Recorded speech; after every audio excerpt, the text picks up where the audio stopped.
Tudo a funcionar. Eu então pedi às pessoas que se fossem sentando, por favor. E vou dizer umas palavras de introdução para ver se também as pessoas vão chegar, porque temos aqui uma convidada muito especial, que é o meu lado direito.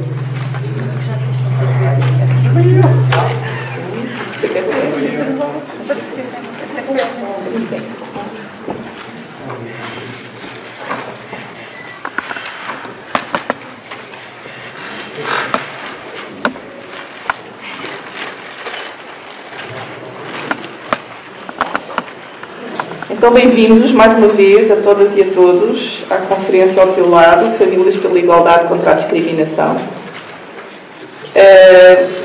Também um grande obrigado a todas e todos que vão participar.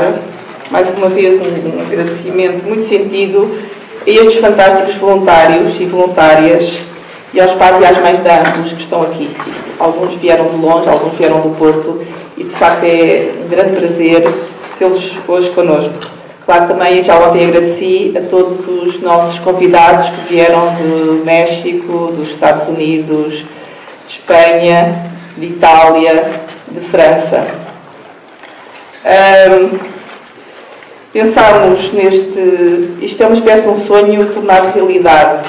A Amplos tem 5 anos e de facto podemos fazer uma conferência com a participação de pessoas que estão aqui para nos ensinar. Eu acho que é esta a nossa atitude, no fundo, aprender com a experiência dos outros, com um orçamento muito pequeno, mas eu, por outro lado, sinto que nós temos que ousar fazer as coisas, porque se estamos à espera das condições ideais, as coisas nunca se fazem. E, portanto, há aqui muita generosidade de pessoas e eu tenho um sentimento muito forte em relação a essa generosidade, porque hoje em dia tudo se paga, tudo tem um preço, e esta conferência foi feita, teve no seu orçamento um montante invisível que nunca irá aparecer, que se chama generosidade enorme de pessoas, que se elas tivessem posto um preço, seria completamente impossível fazer esta conferência. E eu ontem tive pena porque não tinha comigo os folhetos que a Câmara Municipal de Lisboa, a nossa Câmara Municipal de Lisboa, isto obviamente tem um peso enorme porque é a primeira vez que a Amplos tem apoio institucional e que fez estes lindíssimos folhetos feitos com imenso gosto, com um trabalho de design, e aproveito para agradecer ao João Pereira, que está ali sentado na primeira fila e que está aqui hoje, depois de ter estado toda a semana a trabalhar arduamente para que isto fosse possível. E já agora aproveito para dar uma salva de palmas ao João pelo seu imenso trabalho.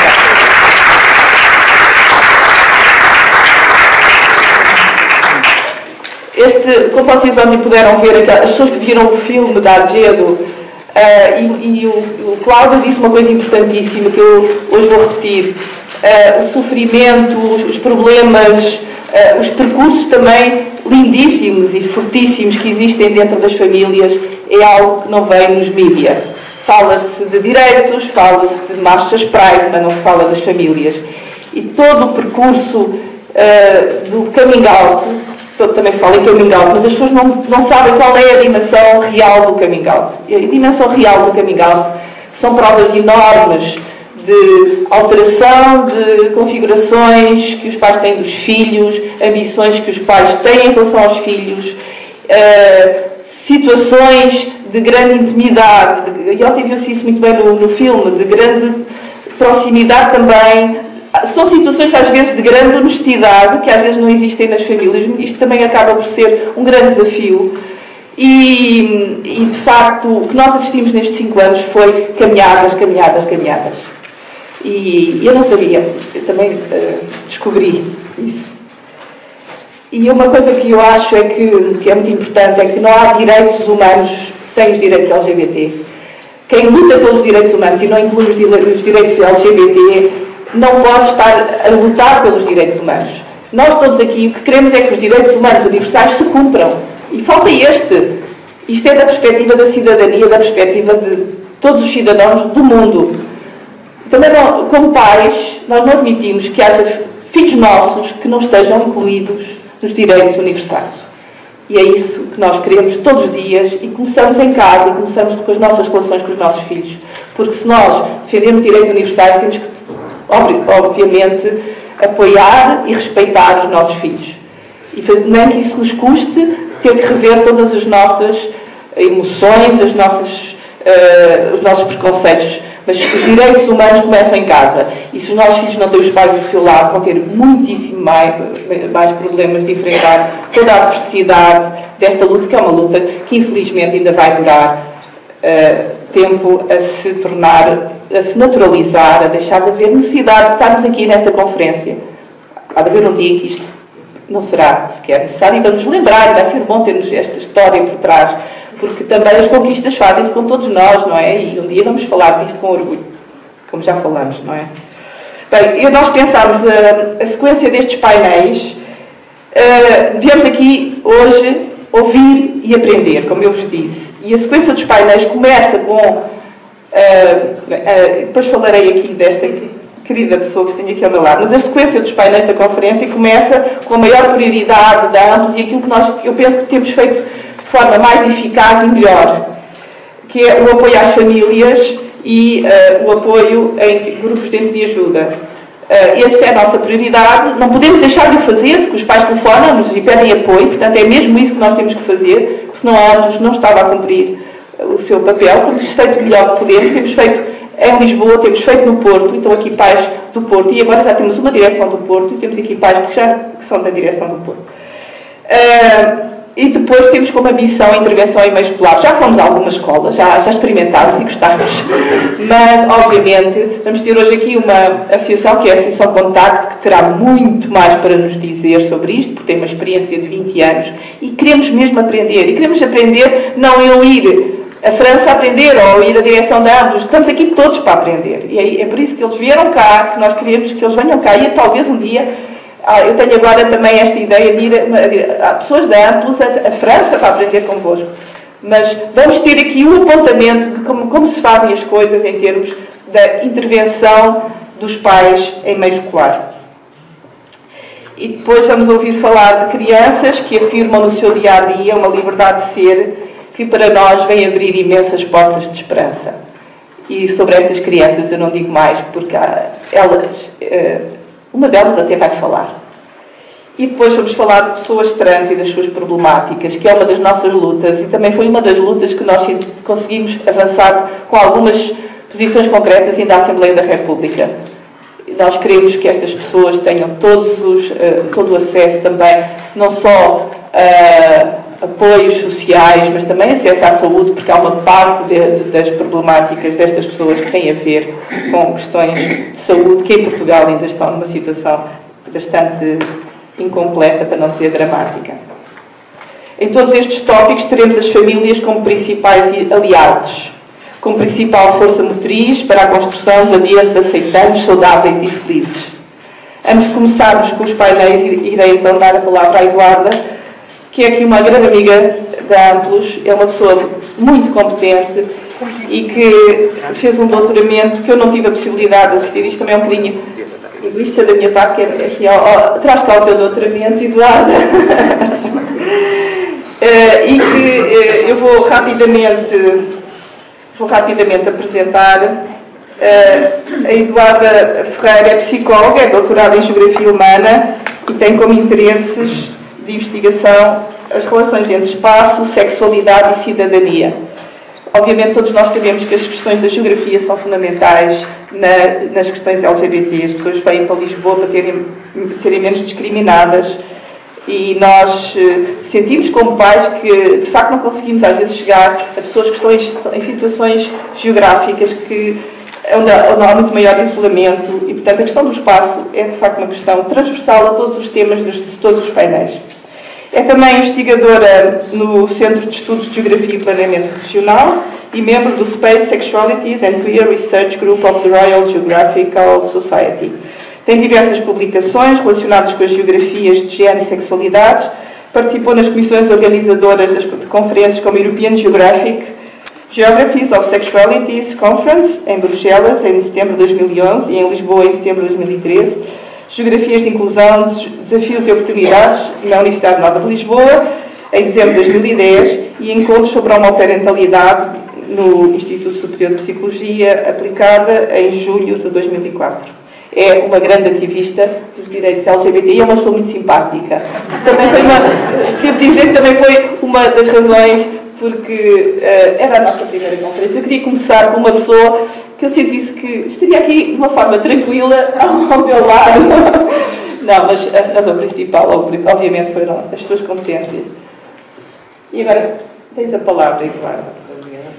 Há por aí os tópicos em italiano, francês e espanhol, e agradeço aos tradutores que o fizeram num tempo quase recorde, porque eu de vez em quando lembrava-me, é preciso fazer não sei o quê. Portanto, também um grande agradecimento aos tradutores que fizeram este esforço.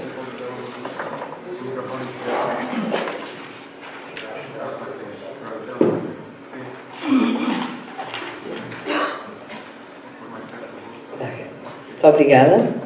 Espero não defraudar na questão da simpatia, pelo menos. É com enorme prazer que estou hoje aqui presente nesta conferência organizada pela AMBOS, que acho que tem a grande qualidade, ou pelo menos uma das grandes qualidades, é juntar o ativismo e a investigação científica e promover um diálogo que eu creio que é extremamente enriquecedor e importante para, de facto, poder vir a promover a diferença e a mudança na nossa sociedade. E muitas das coisas que aqui a Margarida disse nesta sessão de abertura estão presentes na minha apresentação: a questão da cidadania, a questão dos direitos humanos e outros aspectos. Eu, nesta apresentação, fui colocando os numerozinhos no canto inferior direito, pois que permita que as pessoas tenham o papel, com a tradução, possam acompanhar a apresentação. Porque nós temos a consciência que muitas das pessoas presentes na sala não sabem português e, portanto, assim poderá ser uma forma de poderem acompanhar algum conteúdo. E por isso também, estes ecrãs que eu vou apresentar têm muito texto, porque é o texto que está a ser traduzido, portanto, e assim será mais fácil, espero eu, todos podemos partilhar da apresentação. O desafio que me foi lançado, eu achei que seria extremamente importante falar aqui da questão da cidadania sexual e o espaço público. E quando nós falamos nestas questões que a AMBOS trabalha, nós estamos a falar de sexualidade. E quando se fala de sexualidade, normalmente entende-se como algo pertencendo à esfera privada, como vocês entendem. Mas, de facto, nós sabemos, e se pensarmos um pouco sobre o assunto, obviamente é transversal a todas as áreas da nossa vida, está presente em todas as áreas da nossa vida. Não é algo que tem só a ver com a nossa intimidade, nem com o espaço privado. E podemos começar com a própria definição de sexualidade da Organização Mundial de Saúde, que é extremamente abrangente e que diz que é um aspecto central do ser humano ao longo da vida, que engloba sexo, mas também identidades, papéis de género, orientação sexual, erotismo, prazer, intimidade e reprodução, que é vivida e expressa em pensamentos, fantasias, desejos, crenças, atitudes, valores, comportamentos, práticas, papéis e relacionamentos, digamos, está presente em toda a nossa vida. Obviamente nem todas estas dimensões são sempre vivenciadas ou expressas, e que é influenciada, isto é extremamente importante, fatores biológicos, psicológicos, mas também sociais, económicos, políticos, culturais, legais, históricos, religiosos e espirituais. Isto é algo que faz parte de nós, a todas as áreas da nossa vida, não é um pequenino canto de nós próprios. E por isso, quando estamos a falar de sexualidade, não estamos só a falar de intimidade, estamos também a falar de identidade, papéis sociais, quem nós somos. E há aqui um aspecto fundamental, que é, não sendo a sexualidade algo só do espaço privado, sendo transversal a todas as áreas da nossa vida, as pessoas, em relações heterossexuais, não se sentem constrangidas na expressão pública dos seus afetos. Esta questão de estar, faz parte de quem eu sou, em todo o espaço em que eu me movo, incluindo os espaços públicos, como é que eu lido com a minha sexualidade.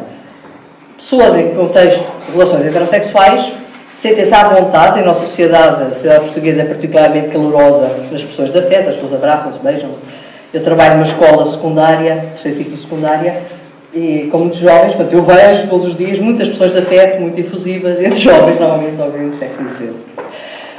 Mas também a paisagem visual, publicidades, filmes, etc., do nosso dia-a-dia, é completamente dominada por imagens de pessoas de sexo diferente e com comportamentos explícitos de afeto. Portanto, mais do que claro, a sexualidade não é privada, publicidades diversas, ou algumas imagens, e que de facto não têm, aliás, têm claramente explícito a questão do afeto, da atração, do erotismo, e que são públicas, estão bem espalhadas por todos os sítios. Esta até a última está nos últimos outdoors aí em Lisboa, este não está, não sei se é este. Bom, mas isto é muito comum, são pequenos exemplos. No entanto, comportamento entre pessoas do mesmo sexo são frequentemente identificados como exibicionistas, o mesmo comportamento. E frases do tipo: ninguém tem nada com o que se passa de parte de cada um ou cada uma, podem ser o que quiserem, fazer o que quiserem, mas não é preciso mostrar a toda a gente, por favor, façam lá isso, mas pronto, nós sabemos, está bem, mas não mostrem. O que quer dizer que, de facto, é que a orientação sexual é algo que pertence à esfera do privado, mas só quando falamos de homossexualidade, porque a heterossexualidade não tem esta fronteira tão definida entre público e privado, antes pelo contrário, está bem presente, e até vivemos numa época que é extremamente sexualizada e digamos que as questões relacionadas com a vida sexual e afetiva de cada um estão muito expressas, estão muito espalhadas em tudo que é imagens, filmes, portanto, temos uma época em que isso é muito presente, mas não entre pessoas do mesmo sexo. E o que nos leva realmente a constatar que uma das formas de discriminação social mais comum é esta forte pressão da sociedade para confinar e esconder os comportamentos afetivos entre pessoas do mesmo sexo dentro de espaços privados. Nós temos neste momento ainda, se calhar, é uma altura em que existe alguma tolerância, não um verdadeiro respeito pela diversidade, e sim senhora, mas por favor não choquem, não incomodem demasiado. E hoje irei aqui falar mais das questões da orientação sexual, não tanto de identidade de género, e porque tem um aspecto particular que é esta possibilidade de invisibilidade.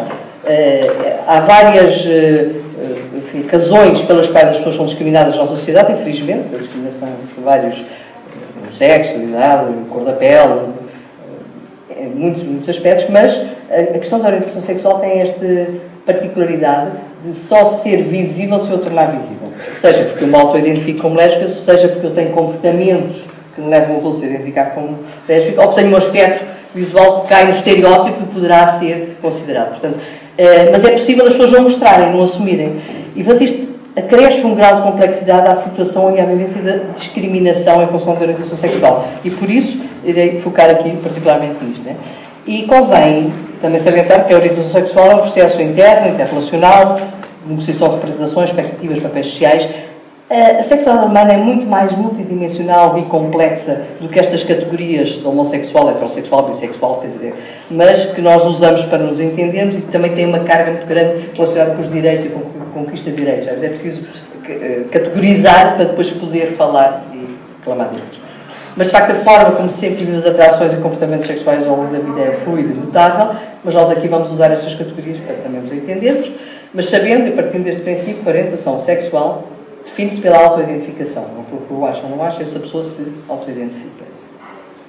E para a facilidade na comunicação, quando falo de lésbicas, gays e bissexuais, vou dizer lésbicas e gays, mas uma questão de sem, tem que omitir, mas esclarecendo já aqui esta terminologia. E exatamente por existir esse clima de discriminação social no espaço público, nós sabemos que lésbicas e gays geralmente têm uma atitude constante de autovigilância relativamente aos seus comportamentos afetivos. Isto é, quando estão em espaços públicos, têm quase que sempre presente, subliminarmente, e às vezes bem consciente, bem presente, que os outros podem estar a olhar e o que é que eu posso ou não posso fazer. Quem é que me está a ver? E essa constante autovigilância nos espaços públicos realmente tem efeitos extremamente negativos na qualidade de vida e pode, e muitas vezes origina, sentimentos de distanciamento, desconforto e não pertença. E esta invisibilidade pública, portanto, o espaço público parece que não existem lésbicas e gays, ou pouco, relativamente à realidade, é simultaneamente uma consequência, mas também uma causa das próprias desigualdades das suas vidas diárias. Portanto, isto é um ciclo que se vai alimentando a si próprio e que vamos vendo um pouco mais à frente. Aqui há alguns dados de alguns estudos. Bom, o Eurobarómetro é uma medida muito geral, mas existem vários Eurobarómetros da discriminação, foi em 2012, e que numa pequena pergunta tentava identificar a frequência com que as pessoas veem pessoas de mãos dadas no espaço público. Portanto, pessoas de sexo diferente e do mesmo sexo. E a resposta é, bom, o sexo diferente é muito comum, 80%, quase a totalidade das pessoas vê, é comum ver, é muito comum, mas pessoas do mesmo sexo é quase inexistente. Estão ali a ver, quase que não se vê. As pessoas dizem que é Portanto, nós estamos aqui a dizer algo que realmente não esteja já bem comprovado por alguns estudos. Mas mais interessante que o Eurobarómetro, que é mais generalista, foi realizado pela Agência dos Direitos Fundamentais da União Europeia, em 2012, um inquérito a mais de 90 mil pessoas que se auto-identificam como LGBT e que, enfim, tentou perceber um pouco como é que era a experiência de discriminação que estas pessoas viviam nos seus países. E eu vou apresentar aqui alguns resultados relativos só a pessoas que responderam em Portugal. Foi feito estes resultados e depois também apresenta a média europeia. E que nos mostra a postura de visibilidade relativamente à sua orientação sexual com família, vizinhos, amigos e colegas de trabalho. Como é que as pessoas responderam ao inquérito, e eu acho que será mais ou menos representativo, para verificar uma diferença dos valores, se assumem ou não assumem a sua orientação sexual. E quando estamos a falar em assumir a orientação sexual, não estamos a falar em chegar ao pé das pessoas e dizer, olha, eu sou lésbica. Estamos a falar em não esconder. E estar com algum cuidado, em todas as áreas e todos os momentos da minha vida para que ninguém perceba que eu sou lésbica. Portanto, é disto que estamos a falar. Que implica muita energia, de esforço. Bom, em relação aos amigos, a situação é mais ou menos favorável e simpática. Pronto. Mesmo assim, só 46% das pessoas é que disseram que todos os amigos sabiam, ou amigas, a maioria, poucos, mesmo assim Portugal, enfim, há algumas diferenças em relação à média europeia. Aliás, Portugal só com 27%. Aliás, isso estava aqui. Nos amigos é o contexto mais confortável, mais seguro, que as pessoas sentem mais seguras, são as pessoas que nós escolhemos para estarmos próximas, faz sentido este resultado, mas muito mais preocupante, mesmo assim não é o ideal, longe do ideal, quando nós passamos, por exemplo, para a família. Estamos aqui a falar numa conferência que tem a ver exatamente com a família, e que a grande maioria das pessoas diz que ninguém, ou poucos, sabem. E quando se diz não tem uma postura de visibilidade, não quer dizer que as pessoas na família não saibam. Quer dizer é que as pessoas não falam abertamente sobre isso, não se sabe-se, mas não se diz. Eu apareço sempre com a amiga lá em casa, teve com a amiga, ponto. Mais nada. E, obviamente, nem sonhar, nem pensar qualquer tipo de comportamento, abraçar, beijar, como qualquer pessoa, os casais heterossexuais da família poderão ter. E o que isto traz de dificuldade na vida das pessoas, de gerir estes espaços. E por isso o papel da Amplos é tão importante em tentar abrir este espaço que é a família, que é fundamental, enfim, como nós vivemos a vida, nos sentimos cada um de nós perante si próprio e perante o mundo. Colegas de trabalho, obviamente, também é um contexto em que existe grande dificuldade em assumir, em estar livremente, em estar à vontade e também falar da sua orientação sexual. As pessoas podem dizer, mas eu no trabalho não gosto de falar da minha vida privada, ninguém tem nada a ver com isso. Sim. A questão não estamos a falar na vida privada. Eu estou a falar que no trabalho, quase todos nós temos aquelas conversas de ocasião. Fim de semana fui dar uma volta, fui a Sintra, fui àquele restaurante tão giro, pronto, esse tipo de conversas. E normalmente as pessoas homossexuais, neste tipo de situações, têm um cuidado enorme em não dizer o nome da pessoa, ou o sexo da pessoa, ou como é que for, ou dar a entender que é sempre a mesma pessoa, vai passar férias sempre com a mesma pessoa, vai sempre jantar com a mesma pessoa. E há este cuidado em não esconder. Portanto, estamos a falar, não é de falar da vida privada, é ativamente esconder algo tão importante da sua vida privada como as relações íntimas que tem. E outro resultado muito interessante é os vizinhos. Porquê os vizinhos com estes resultados estão assim? Depois da investigação que eu fiz também, relativamente às questões de afeto em espaços públicos, as pessoas foram dizendo que a questão dos vizinhos é muito complicada, porque se algum vizinho ou vizinha tem uma reação negativa por percepcionar que eu sou lésbica, eu tenho que lidar com essa reação negativa todos os dias e frequentemente, e é muito desagradável. Então, se for alguém de uma zona distante da cidade, de preferência de outra cidade ou até de outro país bem longe, se me vir identificar que quer lá saber, nunca mais a vou ver, não vai interferir no meu cotidiano, os vizinhos sim. Portanto, é interessante esta percepção. Mas também, muito preocupante, este valor de 76% dos inquiridos admitem ter medo de andar de mãos dadas na rua com um parceiro do mesmo sexo. Medo da discriminação, e foi exatamente sobre esta questão, depois dos comportamentos que eu fiz a investigação, mas estes resultados deste inquérito mostram-nos o retrato da invisibilidade das sexualidades lésbicas e gays que domina a nossa sociedade, e quão escondida está esta realidade. No trabalho que fiz sobre as pessoas públicas de afeto, fiz um questionário online, mais algumas entrevistas vários, enfim, lésbicas e gays e bissexuais que se auto-identificavam e que, grosso modo, mais de 70% dos participantes responderam à enquete que assume que não têm comportamentos afetivos com pessoas do mesmo sexo em espaços públicos pelo tal receio de ser autodiscriminação. Isto é a grande razão. E havia respostas do tipo: gostaria de ter com mais frequência, se é receio dos comentários, ou deste trabalho, preocupo-me mais com esses comportamentos em locais públicos onde eventualmente possa ser vista. A questão do trabalho é, e hoje em dia ainda mais, uma situação que as pessoas sentem muito vulneráveis e poderem ser discriminadas no local de trabalho é muito complicado e é algo que muda entre ser jovem estudante e aceder a um mercado de trabalho. O que muda na vida das pessoas e também outros aspectos que mudam, a necessidade de esconder mais ou de preservar mais o não ser discriminado é quando pode esconder. Um dos resultados mais interessantes que me preocupou foi, em relação a esta pergunta, se as pessoas têm expressões públicas de afeto com pessoas do mesmo sexo, as pessoas com menos de 30 anos e mais de 30 anos tinham exatamente quase os mesmos resultados, as percentagens. Isto é, nunca ou quase nunca. Se nós pensarmos em pessoas com menos de 30 anos, nós estamos a falar em pessoas que viveram a sua adolescência pelo menos a partir de meados da década de 90, que foi quando em Portugal começaram a surgir as primeiras associações LGBT, quando o movimento começou a ganhar força, quando se começou a falar publicamente destes temas, quando se começaram a conquistar alguns direitos na lei, e que seria de supor que alguma abertura na sociedade, pouca, mas alguma abertura, que daria, de facto, uma outra sensação de conforto, de confiança e também de conquista de espaço público nas práticas do dia-a-dia. E, de facto, isso não se verifica. Pode-se verificar que os jovens falam mais facilmente da sua orientação sexual com os amigos, até talvez com a família, até, enfim, no contexto da sua escola, universidade, mas quando chega à rua, a andar com o namorado ou com a namorada, não tem, de facto, este tipo de comportamentos. E, mesmo a minoria que assume ter expressões de afeto com pessoas do mesmo sexo em espaços públicos, tem sempre presente uma sensação de insegurança e de estar exposta a comportamentos de discriminação. E afirmações do tipo: o facto de já ter tido este tipo de comportamento em espaço ao ar livre não significa que me sinta segura, sempre me senti insegura ao fazê-lo, apesar de não ter contido e ter feito.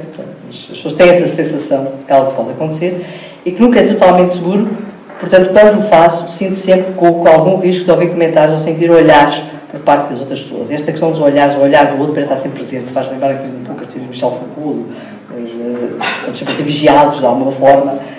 Nós todos temos essa noção, a forma como nos vestimos, na minha zona de residência, ou quando vou ao trabalho, se calhar é diferente quando vou para uma cidade distante onde ninguém me conhece, sempre somos muito mais libertos e vestimos de outras formas, muito mais, sem nos preocupar bastante com o olhar dos outros. Mas o olhar dos outros é algo que está presente em todos nós, em todas as áreas da vida, mas nesta questão em particular, porque existe um contexto de discriminação, de facto, tem um peso acrescido, e o que nós podemos dizer é que esta invisibilidade, quer a nível da postura de visibilidade, da orientação sexual, quer a nível das expressões públicas de afeto, não podemos considerar que se trata única e exclusivamente de limitações pessoais ou de opções condicionadas a contexto de vida particulares. Isto é, há muitas pessoas lésbicas, gays e bissexuais que dizem: eu não tenho estes comportamentos na rua, não abraço, não beijo, porque eu não gosto, não faz parte do meu feitio. Se andasse com uma pessoa do outro sexo, também faria o mesmo. É assim, está bem, claro, mas todos nós, em todas as áreas da vida, também somos condicionados pela sociedade onde vivemos e pelos contextos culturais e sociais, e portanto é impossível não estarmos também sujeitos às pressões que existem de discriminação, e ser isso uma das razões fortíssimas que nos leva a ter este tipo de comportamentos e este tipo de vivência da nossa sexualidade. Podemos dizer que a discriminação em função da orientação sexual presente nos espaços públicos, de facto, limita as demonstrações públicas de afeto entre pessoas do mesmo sexo, que simultaneamente esta invisibilidade acentua as desigualdades e a discriminação em função da orientação sexual, e nós temos um ciclo de invisibilidade que se vai alimentando de si próprio. E, como romper com este ciclo de invisibilidade, aqui temos a tal cidadania sexual e os direitos não é LGBT, mas direitos humanos, claramente. E quando estamos a falar de cidadania sexual, não estamos a falar de tolerância social, que é muito o que existe neste momento, porque a cidadania sexual gays e lésbicas é muitas vezes associada a direitos individuais da esfera privada e não a direitos humanos. E o que é que nós queremos dizer com isto? Que o direito ao reconhecimento de identidades gays e lésbicas como uma parte legítima e igualitária da vida social e cultural é comumente entendida como sendo uma conquista de determinados grupos minoritários e não como uma extensão do direito de liberdade de escolha. por se assumir publicamente uma identidade homossexual. E nós sabemos que é uma das grandes dificuldades do movimento LGBT, é participar no movimento ativamente, que muitas vezes implica uma postura de visibilidade, o que limita a participação, e andamos aqui com alguma dificuldade. Por aqui mais. E nós também sabemos que, de facto, o direito à visibilidade do espaço público foi sendo conquistado através do movimento LGBT, trouxe e implica o direito a ter uma vida privada da sua própria escolha. É interessante que é através da conquista do espaço público que se ganha direito à nossa privacidade e que o Estado e que as pessoas e que a sociedade não venha controlar essa nossa vida sexual e afetiva. E podemos dizer que cidadania sexual não é só o direito à autodefinição e afirmação de identidades específicas como minorias toleradas, também não é conformar a diversidade a um padrão dominante e minoritário sem normalizar a diferença. Isto é tudo igual, não há diferenças, não existe uma diversidade enorme e é preciso encarar essa diversidade de uma forma igualitária e sem hierarquias de o que é mais aceitável ou menos aceitável. E pronto, também não é só existir um clima de tolerância social relativamente a identidades não hegemónicas e não dominantes, que não são maioritárias. O que nós falamos, quando se fala de cidadania sexual, é do reconhecimento público e social de identidades sexuais específicas. Por exemplo, campanhas públicas a nível da área da saúde, da educação, deveriam incluir explicitamente situações de pessoas em relações homossexuais. Dar essa visibilidade. Isto sim é igualdade. Também se fala de uma cultura ativa de integração da diversidade de identidades sexuais.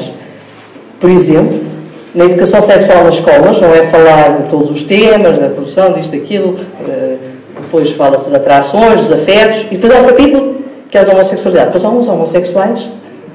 Isso não é a integração da diversidade. É ao longo de todo o programa e de todo o tema, quando se fala do desenvolvimento, da puberdade, da adolescência, dos primeiros afetos, algumas pessoas, normalmente, ou transversalmente ao longo de todo o programa, ir falando que há algumas pessoas sentem atraídas aos seus sexos diferentes, aos mesmos sexos, outras tanto faz, e ao longo da vida isso também pode ir alterando e que não é assim nada tão complicado e ser integrado completamente no discurso. E para que se tenha direito às condições culturais, sociais e económicas que permitam que identidades anteriormente marginalizadas e estigmatizadas sejam entendidas como a parte legítima e igualitária da paisagem cultural da sociedade e não assim uma coisinha à parte que ali está, que às vezes até há um valor turístico nas cidades, então não é isso que se pretende. E, como já vimos, a família é de facto um dos contextos muito importantes da vida de todos e todas nós, mas também é um dos contextos onde existe mais dificuldade em ter uma postura de visibilidade, o que obviamente limita o pleno exercício da cidadania. E por isso, de facto, associações como a Ambos e o trabalho de todas e todos na associação são fundamentais para promover esta outra realidade mais inclusiva e mais justa, não só para as pessoas LGBT, mas para todos e todas. E muito obrigado pela vossa atenção.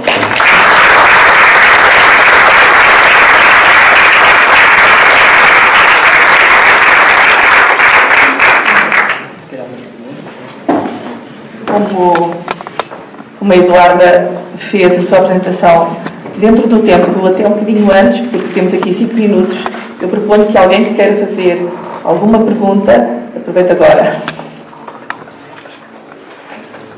Ou calce para sempre.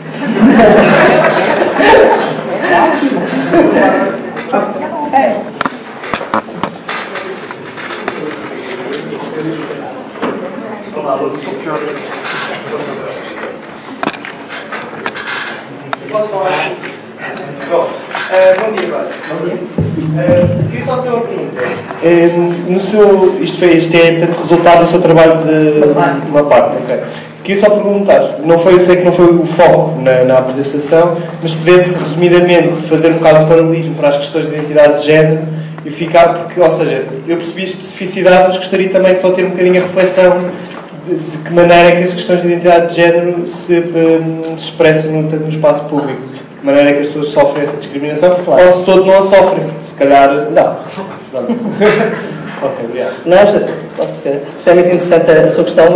Obviamente que as questões de identidade de género rompem até com o padrão básico desta nossa sociedade, que é esta divisão clara e separada entre homens e mulheres. E as pessoas de identidade de género vêm romper essa barreira e vêm baralhar de uma forma muito mais abrupta, quase, os alicerces da própria sociedade, e por isso as reações até são muito mais fortes e negativas relativamente a estas situações. Agora, o que existe na questão de identidade de género é que é claramente visível, quando há uma transformação, quando há um assumir papéis de género não atribuídos necessariamente à nascença ou no início da vida, isso é percepcionado por todas as pessoas, portanto não há aquela possibilidade de esconder, não é possível essa não visibilidade, aliás, pelo contrário, procura-se a mesma visibilidade para se poder experienciar, viver de acordo com o papel de género. Mas a reação e a discriminação que existe, e já não é tanto para empurrar para o espaço privado, porque está em todas as áreas claramente da vida das pessoas, mas é uma discriminação que eu considero que é muito mais violenta, e nós podemos ver que a nível da sociedade a estigmatização e a precariedade e as dificuldades na vida diária das pessoas é muito maior, é muito mais grave, né? Por isso também agora o trabalho mais recente de ambos, também abranger de uma forma intensiva mais esta área, é extremamente importante, sem dúvida. Só mais uma pergunta? Passarmos ao próximo painel. Ou comentário. Um comentário. Luís. Buenos días, hablo en español.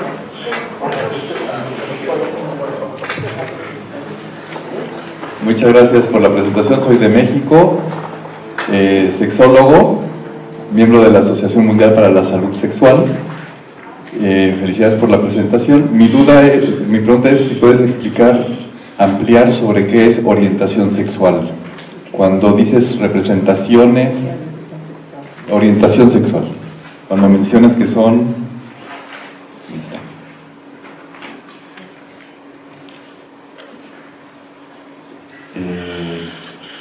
explicar más qué es orientación sexual, como yo lo referiría más como este deseo erótico y afectivo, esta atracción, que como comentarios yo lo siento mucho más, yo le daría más énfasis que la atracción no es mucho más que una representación.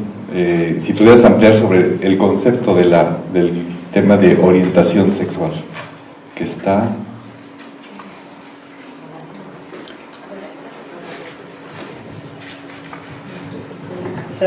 Proceso interno e interrelacional de negociación de representación, expectativas y papeles. Ampliar un poco sobre la parte erótica y de placer que incluye la orientação sexual. Se puedes ampliar sobre esto. Sim, claro. Quando nós falamos de orientação sexual, aliás, eu acho que o entendimento até geral das pessoas, quando se fala... até muito mais para a questão sexual e erótica do que para a questão dos papéis sociais e representações e expectativas. Quando se fala, as pessoas pensam logo sexo.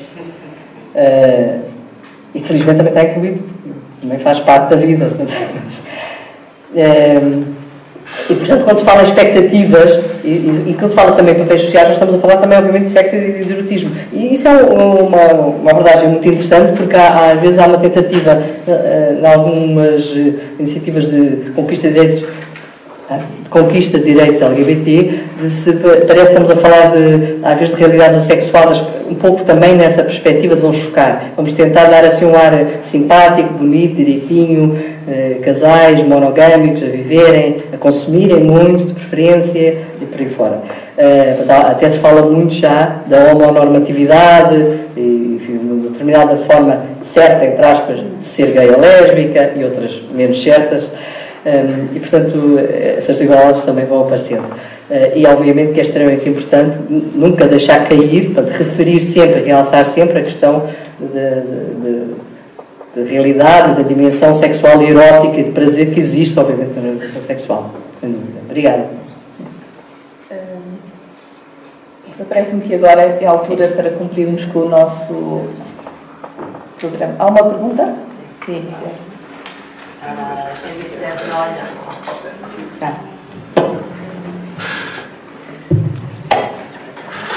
Soy Esther Nolla, vengo del Estado español de Barcelona, de la asociación AMGIL, de padres y madres con hijos LGTB.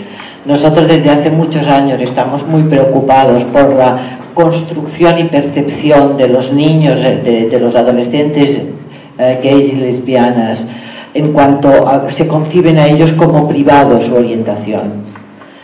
Es decir, ellos se construyen y cuando tú preguntas a 14 años o a 15 años, vosotros ser homosexual, ser gay, ser lesbiana, forma parte de vuestra vida pública o privada.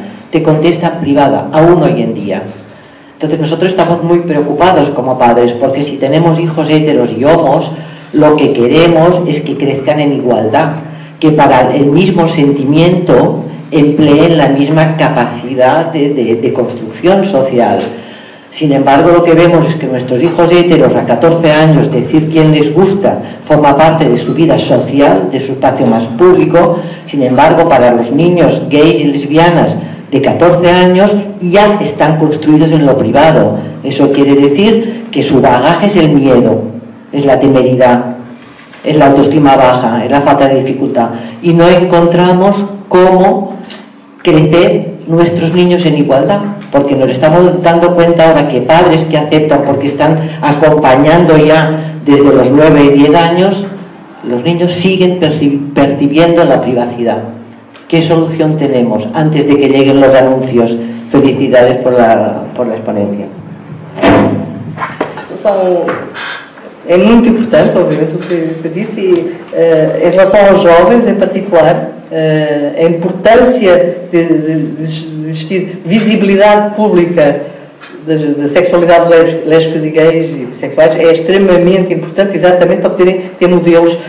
Isto não faz a passagem direta do privado para o público, não passam a poder sentir-se completamente à vontade, mas o facto de existirem pessoas que publicamente assumem a sua orientação sexual não normativa, seja lésbica, gay ou bissexual, é fundamental. E em Portugal tivemos alguns exemplos, poucos, e que saúde aqui também algumas pessoas que publicamente foram assumindo a sua orientação sexual não normativa, como lésbicas, gays, e fizeram a diferença na vida de muitas pessoas, e que sentiram que havia, há mais como eu, e isso faz a diferença no crescimento e na construção da identidade de uma forma igualitária e a pessoa se sentir menos discriminada, com mais direito a uma cidadania plena. Muito obrigada, Eduarda. Como imaginava, foi uma excelente apresentação. E agora...